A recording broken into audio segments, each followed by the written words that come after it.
E hoje vamos falar da praga silenciosa. Você já ouviu falar dos fitonematóides? Meu amigo, se você não ouviu falar, a hora dessa ele já tomou conta de sua fazenda, você nem tá sabendo.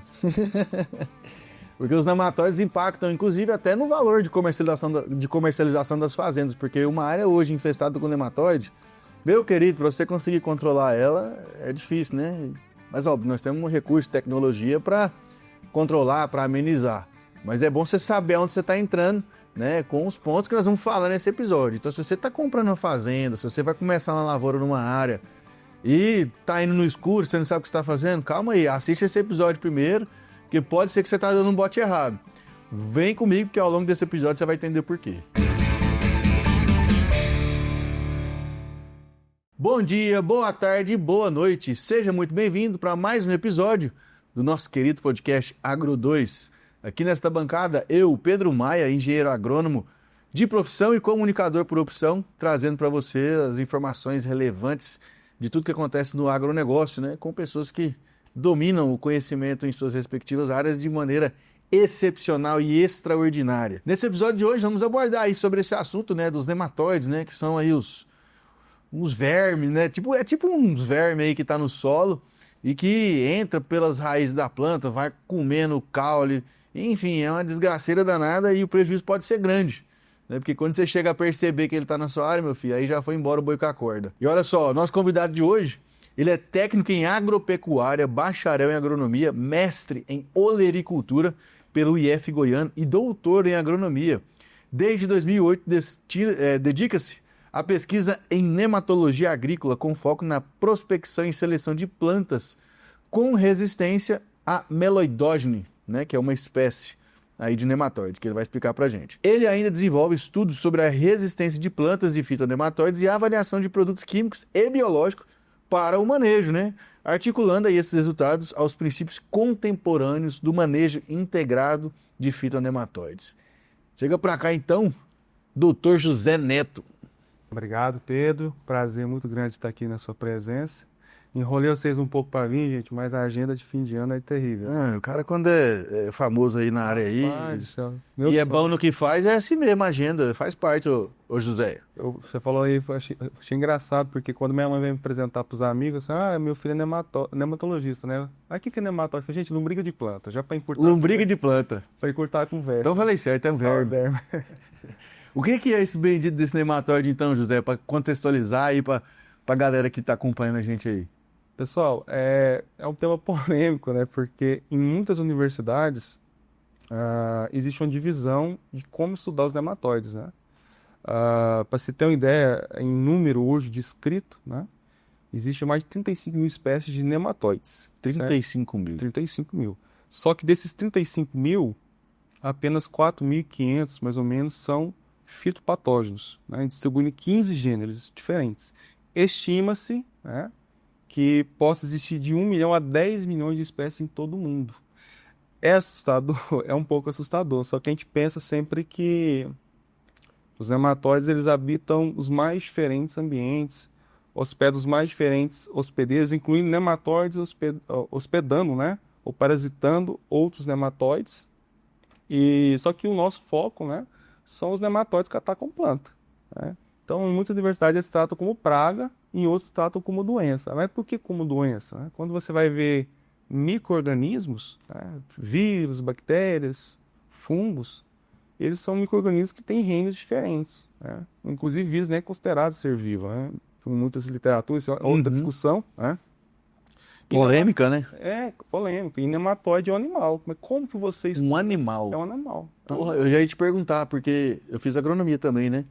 E nematóide a gente não estudou na entomologia, acho que a gente viu na fitopatologia. Na fitopatologia, mas, por exemplo, é até engraçado isso, porque hoje existem espécies, né, de nematóides que são tão importantes para a cultura da cana como os fixadores de nitrogênio para a cultura da soja e outras fabáceas. Por exemplo, são os nematóides entopatogênicos, que atacam insetos na cultura da cana. Que é o nematóide do nematóide. Não, ele é um nematóide que ataca insetos da cana. Por exemplo... Parasita outros insetos. Pão de galinha, que é uma praga, né, na cultura da cana. tem nematóides que atacam esse inseto. Ele é usado no controle biológico. Então você tem nematóides sendo usados no controle biológico contra o inseto da cultura da cana. E você acha que o controle biológico é mais efetivo que o químico no nematóide? A gente não pode ter isso. A gente não pode ter esse amor, assim, a gente vai discutir um pouco sobre isso. E eu passo esse recado para produtores, estudantes, pesquisadores, né? Que quando um indivíduo, um profissional, ele fala que ele tem um manejo de estimação, tome cuidado. Não existe uma receita pronta. Boa. A gente tem que tomar cuidado com isso. No agro, né, cara? O pessoal morre de raiva que a gente fala muito depende, né? Mas sempre depende. Depende. Sempre depende, né? Cada caso é um caso, né? Não tem aquela receita de bolo, porque a gente está falando de variáveis biológicas, né? Sim. Ainda mais quando você está falando de doenças de plantas, né? No caso, só terminando o raciocínio, né? A gente estuda os nematóides dentro da doença de planta, que é a fitopatologia, porque tem um postulado de Koch, né? Que você consegue pegar uma planta doente, isolar aquele micro-organismo e numa planta sadia após a inoculação começar a dar os mesmos sintomas, né? Então, por isso que a gente estuda como fitopatologia. Entendi. Tá? E hoje, qual que é a cultura? Você falou que você é mestre na área de olericultura. Sim.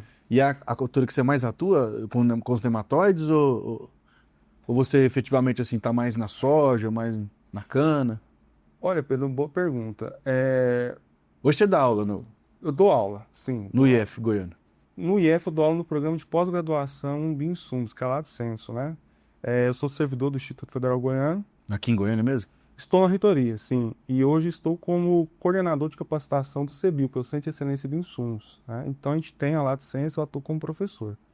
Mas eu gosto mesmo da parte de pesquisa e aula, né? Mas por que foi interessante essa pergunta? É que a gente não pode também ter essa questão assim de limitar muito a parte de pesquisa e atuação dos ensinamentos, né? Uma coisa é minha paixão. Minha paixão, você pergunta, qual que é a sua paixão? Nematóide Gales, que é meloidóide, que é o gênero, né? E hortaliças. Por quê? Porque é uma parte que no Brasil é pouco olhada. Você tem mais profissionais dedicados a culturas anuais Sim. do que em culturas olerícolas, por exemplo. Mas eu não posso simplesmente falar, não vou olhar essa soja. A gente tem que saber, a gente tem que atuar e tem que fazer, né? E o meloidógeno, ele dá mais nas olerícolas do que o pratilencos, por exemplo? Pedro, eu vou dizer assim que não. Quando a gente vai classificar, eu vou usar o depende agora, literalmente, né? Quando a gente vai classificar danos, né, a gente tem que ver a cultura de maior importância econômica, né, para uma nação, e a quantidade de espécies, né, e gêneros que elas atacam, né, e o dano que ela provoca. Hoje, qual a principal cultura do Brasil, né? Soja, né? Então, o nematóide das galhas ataca a soja, ataca e causa muito dano. Não só ele, né? Como o pratilencos, heteródora, né? Só que nas hortaliças, você tem um dano maior, por quê? Às vezes a cultura da soja está infestada, infectada ali, mas ela consegue finalizar seu ciclo, produz pouco, às vezes chega a levar à morte. Mas, cara, se você chega na gôndola do supermercado, você vê uma batata inglesa lá, toda cheia de galha, parecendo doença venérea, você não vai querer comprar. Cara, eu já vi um alface também. Não, você não vai querer comprar. Com a raiz do... É bizarro. Você olha assim e você fala, cara, parece uma mutação, né? Parece um trem assim, um bicho esquisito mesmo. E não tem nojento. Não tem alteração nenhuma, porque a hortaliça, isso é legal, a gente compra muito pelo visual, né? O fruto também a gente compra muito pelo visual. Então, quando você tem um nematóide que ataca uma parte visual, que é o produto de interesse comercial, você tem dois danos aí. Você tem a perda de produtividade, né, e a perda da qualidade. E a perca econômica, né? Consequentemente. Exatamente. Porque o produtor vai descartar. Cara, eu tive um caso, né? Eu atuo bastante nessa área de olericultura também, né? Temos aí alguns alunos esparramados pelo Brasil aí, né? Na nossa metodologia lá de ensino. Cara, e são mais ou menos 4.000 alunos, né? Esparramados no Brasil e alguns outros países. Eu tive até hoje um caso de um aluno que trouxe essa situação pra gente, que eu olhei e falei, cara, isso aqui é o meloidógeno. Assim, dá pra ver, porque por causa desse engalhamento bizarro que vai formando aquelas galerias, sei lá, aquilo lá. E aí a gente conseguiu contornar lá, cara. Assim, contornar, porque é pesado você falar que você controlou, né? Porque não tem o que fazer muito, né? Olha, Mas a gente usou lá a crotalária, cara. Tem que tomar cuidado. Então, é por isso que eu falei que a gente não pode ter algo assim uma receita pronta. Não, sim, lógico. Eu queria te explicar, por exemplo, Crotalária tem 3 principais espécies, na verdade 4, né? Mas 3 é mais difundidas, né? No Brasil. Uma delas é parasita de meloidose. Então, assim, a gente tem que tomar muito cuidado quando usar. Porque você escuta, por exemplo, se eu falar assim, Crotalária, às vezes pega a espécie errada, que é hospedeira. Então, por isso que a detecção e diagnose ela é muito importante no manejo de nematóide, para você saber qual o melhor manejo naquela área. Para aquele nematóide específico. Aquele nematóide específico. E você fala num ponto muito importante, Pedro. E é até bom salientar isso.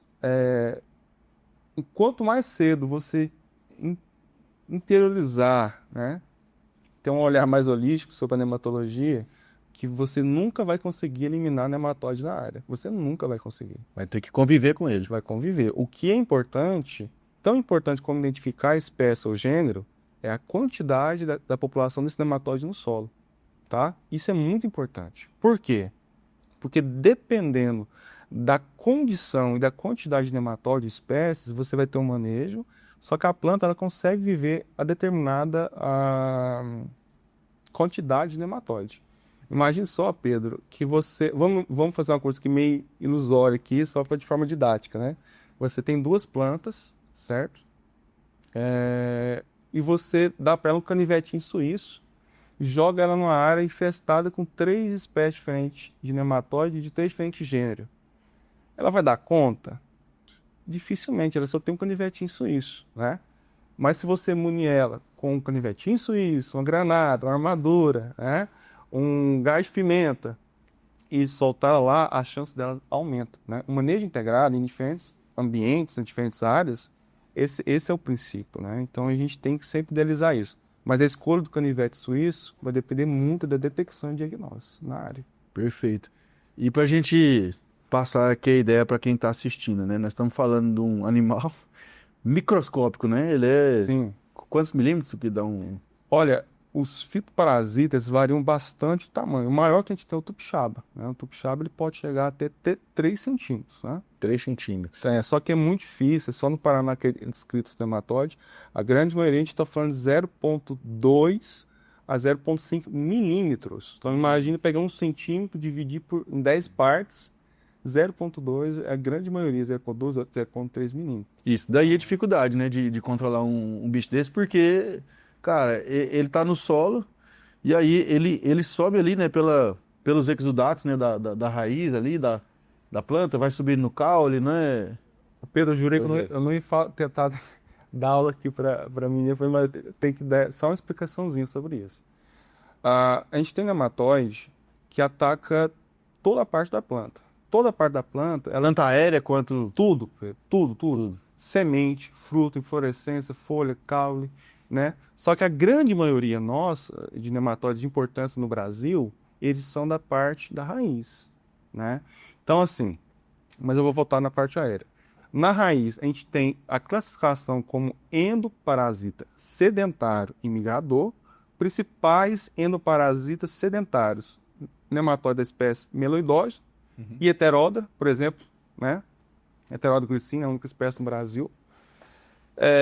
Os endoparasitas migradores, principalmente pretilenco, mas a gente tem o Rhadophilus, por exemplo, no Cimes, na cultura da banana. Pronto. Temos os ectoparasitas, todos eles migradores, né? Aí você tem chifnema, enfim, né? Que aí esses migradores, eles ficam mais na parte externa. Exatamente, parte externa. Os eles entram por dentro da planta. Exatamente. E os endoectoparasitas, por exemplo, os nematóides do algodoeiro, né? Que é o duplo aptidão, digamos assim. Porque à medida que ele vai crescer, ele inicia o processo de infecção e penetração, a parte do corpo dele vai alongando, vai até o cilindro vascular, né? Ali ele começa a fazer alguns sítios especializados de alimentação, né? Coevolução, né? Que tem essas classificações. A forma que eles são atraídos vai depender do modo parasitivismo dele, né? Então, assim, parasitismo, isso. Então, mas a grande maioria deles, eles são atraídos por quimiotaxia. São essas sinalizações químicas. Então, imagine só que nós estamos aqui, né? E se tem um vizinho ali que está assando uma carne. Não precisa falar que ele está assando carne, né? O aroma já, né? Chama. Exatamente. Então, esses micro-organismos, eles são atraídos por essas substâncias químicas, grande maioria composto fenólico, né? e atrai para a planta, e ali inicia o processo, né, de penetração, infecção, formação do sítio de alimentação. Quando mais endoparasita, né, quando ele é endoparasita sedentário, mais especializado ele é. Então tem estruturas mais especializadas, como sítio de alimentação, célula gigante, né, e por aí vai, né? Então é nesse sentido aí. Aulas, moçada, já vão aprendendo aí, cara. Sensacional. Doutor, qual que é o indicativo, um sintoma que o produtor ele deve olhar ali a fazenda dele, seja, enfim, qual que é a dica que você dá para quem está ali e está suspeitando que pode ser um nematóide na área? Excelente pergunta, Pedro. O sintoma, assim, diferença de sintoma e sinal. Para o pessoal Pô, que não está muito ambientado com essas duas terminologias, né? O sintoma, pessoal, é aquilo tudo que nós vemos, né? Que não é um micro-organismo propriamente dito, certo? Então, amarelecimento, necrose, nanismo, reboleira, né? Sistema de carrossel, em pó ácido, encarquilhamento. carquilhamento, folha carijó, tudo isso é sintoma, né? Agora, o sinal é a parte do micro-organismo ou o micro-organismo propriamente dito. Para nematóide, o sinal ele é muito difícil, muito difícil. Eu arrisco a dizer para vocês que no Brasil, o sinal mais claro de se ver é o cisto heterodoglicina, porque é uma parte, né, é a fêmea, né, adulta ali, no processo de encistamento, virando cisto, né, mas aí que está a grande reviravolta disso tudo, porque eu expliquei isso. Grande maioria dos sintomas de fitonematóide se assemelham muito à deficiência nutricional. Muito. E aí, de novo, que eu bato na tecla, a importância da detecção e diagnóstico correto. Porque, por exemplo, eu vou explicar isso aqui mais no final dessa fala, Pedro, que você, como produtor, você consegue chegar a gênero, tá? Em 3 principais nematóides no Brasil, né? Mas, para algumas outras informações, você precisa de um profissional, tá? E isso também é uma coisa que preocupa muito nós nematologistas, né? Hoje o colega, ele vende produto biológico, ele já coloca no Lattes que ele é nematologista, né? E nunca foi fazer uma extração na vida, né? Mas assim, por exemplo, reboleira, né? Já recebi muita foto. Nossa, a gente tá com problema de reboleira aqui, né? Você podia vir cá dar uma Pode ser olhada. tanta coisa. Você chega lá, é um lugar que o pessoal deixou calcário, né? Então, assim, então, se assemelha muito. Mas por que se assemelha? Porque o processo de infecção do nematóide, ele desencadeia na planta, né? O que nós chamamos de sintomas reflexos, que é clorose, muito semelhante à falta de muitos micro-organismos, por aí vai. Boro. Não, Confunde tudo, né, cara? confunde, exatamente. Verdade. Mas, assim, no final da fala prometi, né? Primeiro momento, você chegou a campo, você tem, né, suspeitas. Cultura da soja, por exemplo. Tirou a planta, olhou a raiz. Viu lá, depois vocês procuram na internet dizer como que é um cisto do Anteródera. Que é diferente de ver um nódulo de Exatamente. fixação biológica de nitrogênio, tá? Bem diferente. Parece uma lêndia, viu, pessoal? Muito Piquititinzinhos da fixação biológica, ela dá umas bolotonas. exato. E tem uma questão muito importante. Viu esse cisto lá, aquela lendezinha, heterodeglicina, gente. No Brasil, a gente não tem outro nematóide que provoca cisto, por exemplo, Globodera, que é o nematóide do cisto dourado da batata. No Brasil a gente não tem. Mas a gente tem os HG-types, que são como se fossem raças de heteródera no Brasil. E isso é importante, porque quando você vai escolher material genético, tem muita empresa que vende material genético de acordo com essa raça. Eu não vou usar o termo raça porque está em desuso, tá? Mas a gente fala HG-type. Então precisa saber disso. Mas você puxou lá a planta de soja, tem um nódulo lá.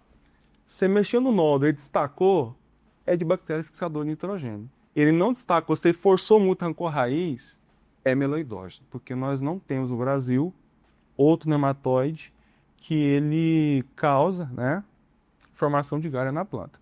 Agora, cheguei na lavoura, né, tem uma planta de algodão, sintoma de carijó na folha, nanismo, puxou a raiz, né? Sintoma de carijó, explica pro pessoal. Sintoma de carijó, pessoal, é como se fosse alterações das cores da folha para um tom meio arroxeado, avermelhado com verde. Tipo a galinha carijó mesmo. Exatamente. Ali, imitando. Muito similar àquilo ali. E diferente de sintomas de vírus, tá? É bem diferente do mosaico. Bem diferente. Bem diferente. Você bateu o olho, depois vocês dão um Google aí, pessoal, pra vocês verem, pra ter essa noção. É que o vírus dá um mosaicozinho bonitinho, bem bonitinho. Bem forma, não carijó não. Você tem aquele alinhamentozinho, essa alteração da cor. Você puxou lá, né? Você tem lesões, pode ser pretilencos, né? Não, mas não tem lesões, tá com esse sintoma. Você levou uma lupa de bolso e viu lá que tá grudadinho, né? Um bichinho, pode ser o Rotilencos. Rotilencos. Que é um dos principais nematóides da cultura do algodão, né? Que é um endoparasita, endoectoparasita. Endoecto, dupla aptidão. Ele e o Tilencos, né? O Tilencos mais nos cítricos. Que delícia, hein? Doutor, e aí, isso aí também impacta até no valor de comercialização de fazenda, né? Porque isso é um detalhe que muitas vezes quem está vendendo não assume que tem na propriedade, né? Olha, Pedro, a gente escutava muito isso com tiririca, né? Tiririca é uma terra que tinha tiririca, nem de graça o pessoal estava querendo, né?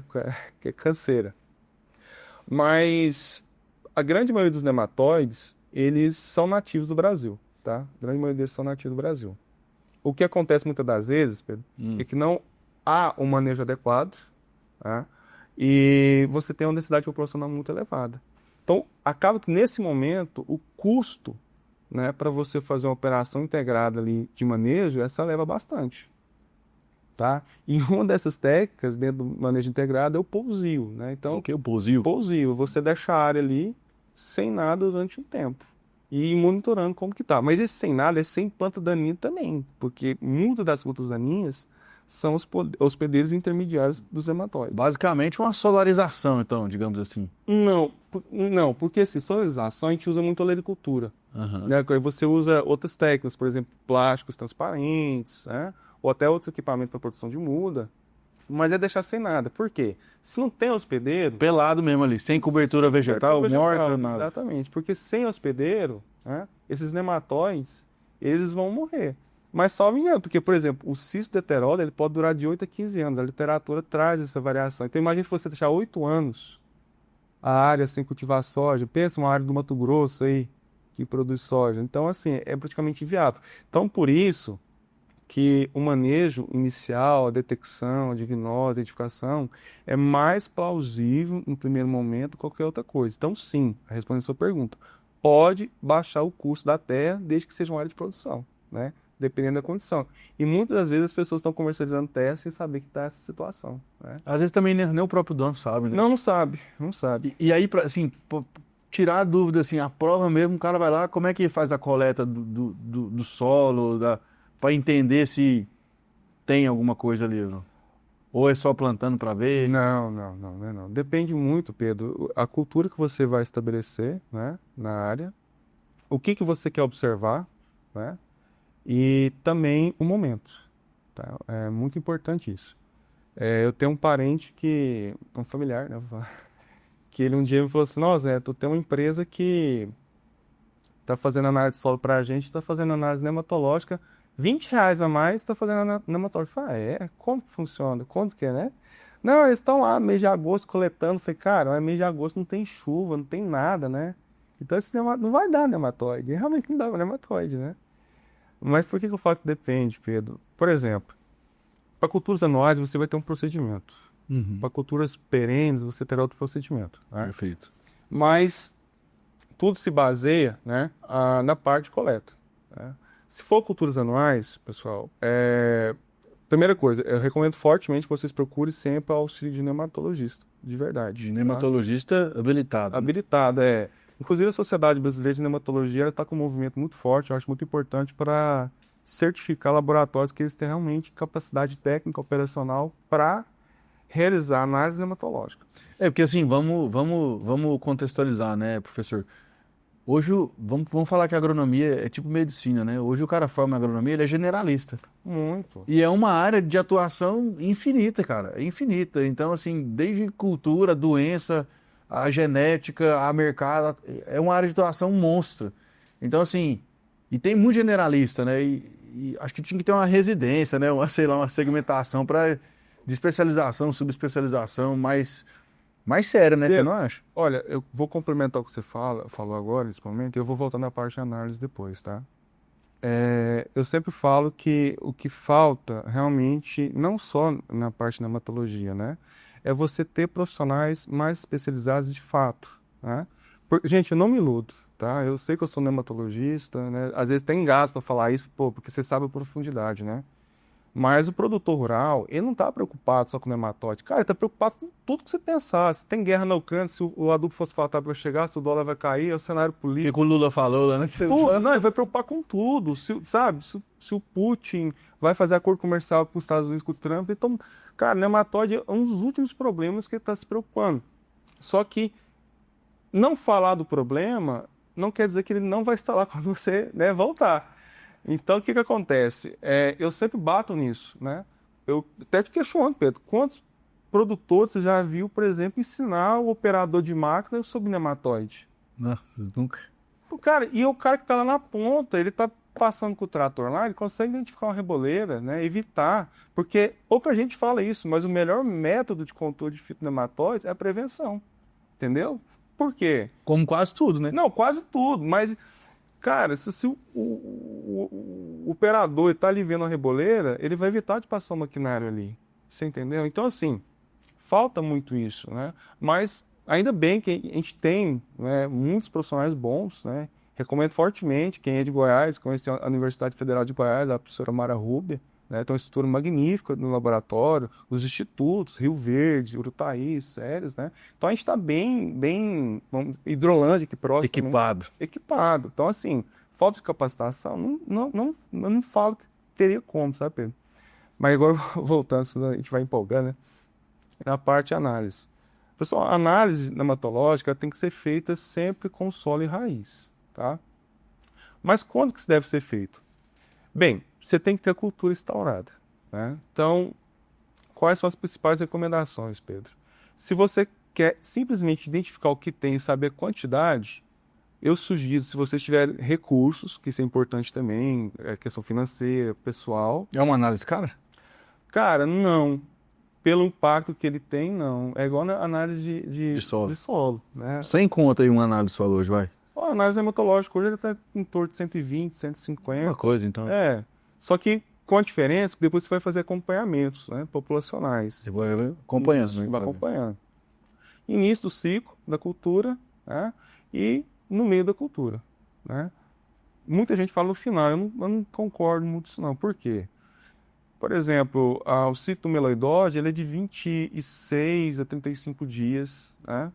Então, por exemplo, a cultura do milho, né? Não, cultura da soja. Vamos lá. Introduzimos a cultura da soja, germinou e emergiu, né? Então, daqui 30 dias você já vai ter a população. A partir daí, Pedro, você não tem mais a população, você tem as reinfecções, que já são oriundas... Já é o segundo ciclo. Já é o segundo ciclo.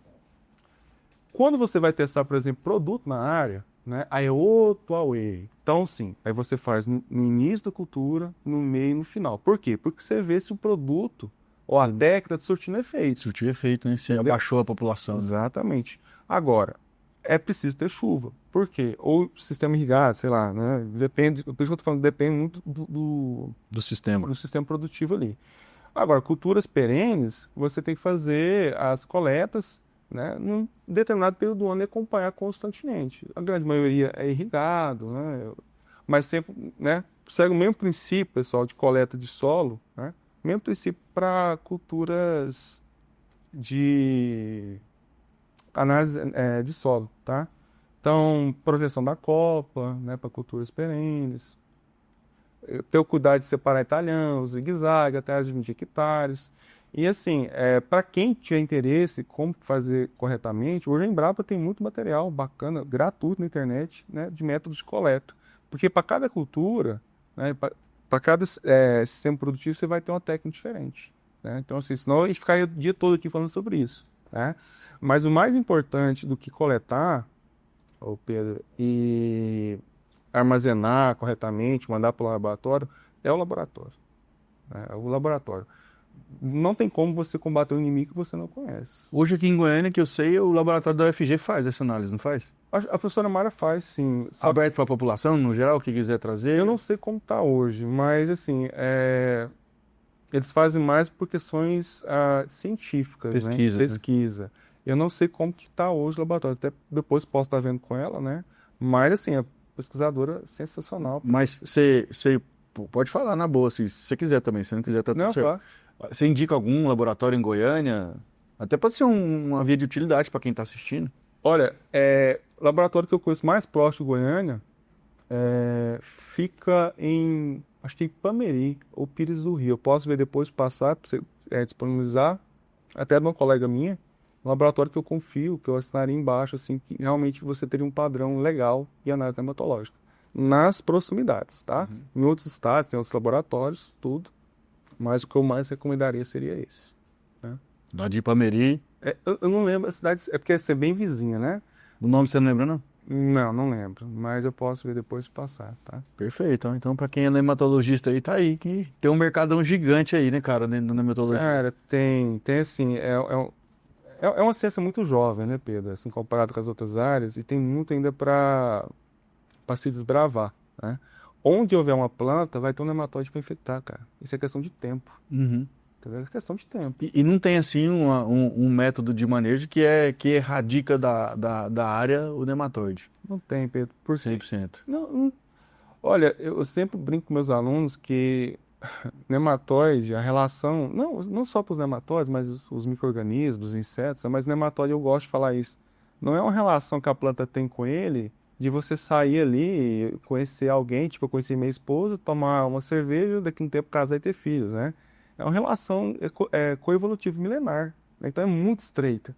E esses nematóides, né, eles têm mecanismos de sobrevivência no solo. Lógico. Então, às vezes uma técnica, né, ela está funcionando ali, só que daqui a um tempo ela não pode funcionar. Por isso que eu bato muito no martelo que hoje a receita é manejo integral, integrado mesmo. Não uma receita, mas, né, Um conjunto de conjunto de ações. ações, seja químico, biológico, genético ou cultural.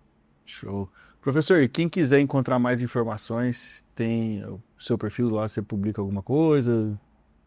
Pedro, não tenho, cara. Eu queria até ter, assim, até na sua fala achei interessante, a gente tem uma paixão, né, por ciência, por nematologia, só que a gente precisa fazer outras coisas para viver a vida. Meu sonho era viver de nematóide mesmo, eu até brinco com isso. Viver a palavra, né? Viver a palavra da nematologia, né? Mas, não tenho. Mas, assim, hoje nós temos no Brasil muitos nematologistas renomados, até desculpa se eu faltar o nome aqui de algum, né? A gente tem a professora Mara Ruba na UFG, Dr. Jardim na Embrapa, né? A gente tem o professor Juvenil na UNB, a gente tem o professor Fernando Godin, que é do Instituto Federal Goiano, Foi meu professor, inclusive. uma pessoa maravilhosa, a professora Cláudia Ariara, né? A professora Débora, da UEL, da UEM, né? Respectivamente. A gente tem o professor Mário, da Exalc, da USP, o professor Pedro Paulo, da Unesp, da UFMT. Então, assim... Uma galera aí. Nossa, tem muita pessoa ali no Pernambuco, para quem é do Pernambuco, então, assim... E tem muitos profissionais. A gente brinca, galera, que a nematologia é um clubinho muito estreito, a gente conhece todo mundo. Não, você falou, tem muito. Eu acho que tem é pouco, cara. Não, Eu vou te falar, eu formei em 2013. O único nematologista que eu conheço é o Fernando. não, mas é por isso, cara. A nematologia você ama ou você odeia, sabe? É um negócio muito engraçado. Eu nunca esqueço o primeiro nematóide que eu vi, mudou minha vida para sempre. Não foi. Aquele verbezinho lá, fazendo assim Cara, no microscópio. Pedro, existe um negócio tão bonito na nematologia que é só para quem gosta mesmo, né?